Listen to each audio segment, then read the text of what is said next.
My name is Nicole Navarro, and I'm the president and founder of Pawsitive Beginnings. We are a 501c3 nonprofit fox sanctuary located in Key Largo, Florida. And we take in foxes that have been saved from the fur trade in the United States and provide them permanent sanctuary with us. We do not breed, sell, or adopt out any foxes that come into our care. I founded Pawsitive Beginnings in March of 2020 after having spent 2 years volunteering with 2 foxes that were surrendered to the Monroe County Sheriff's Office Animal Farm in Key West, Florida.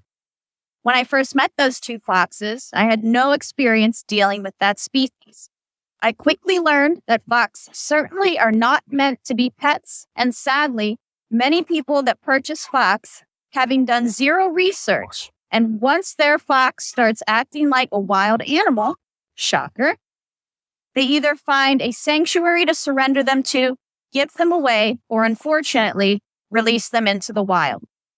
Any fox that is bred or sold in the United States are about 80 generations removed from any wild fox.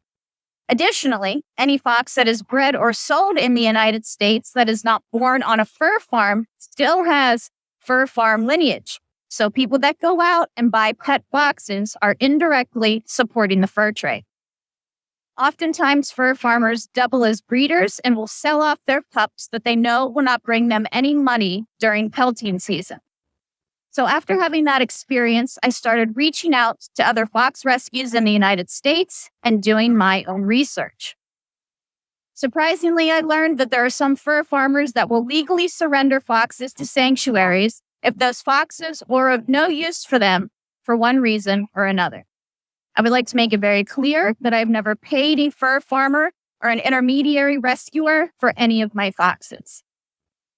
I affectionately refer to Pawsitive Beginnings as my pandemic project because at that time, I had no intention of starting to take any foxes, but there was clearly another plan in place. As the world was shutting down in March, I got a call saying that foxes were being surrendered from a fur farm in the Midwest, and would I be able to help provide them with a home? So, of course, I said yes. I had just been laid off from my job. The Florida Keys, where we live, is a tourist-driven community, and this community and most businesses shut down for 12 weeks during the beginnings of COVID in 2020. I am one of those people that just goes with my gut, and I'm so glad that I did. People often wonder why these foxes cannot be released into the wild once they have been rescued from fur farms. First of all, it is illegal to do so. Although at their core, they are still wild animals, they are generations removed from their wild cousins and have undergone vast genetic differences due to inbreeding and crossbreeding to produce unnatural colors.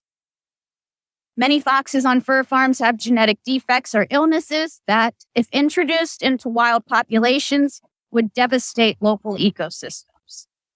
Due to those colors that are not naturally occurring in the wild, they also have no camouflage.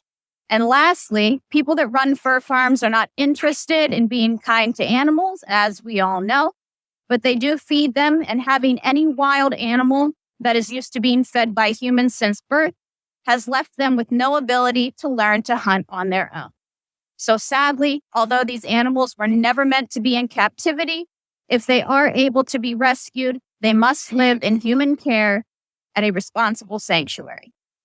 So, since March of 2020, I have welcomed 7 foxes into Pawsitive Beginnings, so I will introduce them to you now.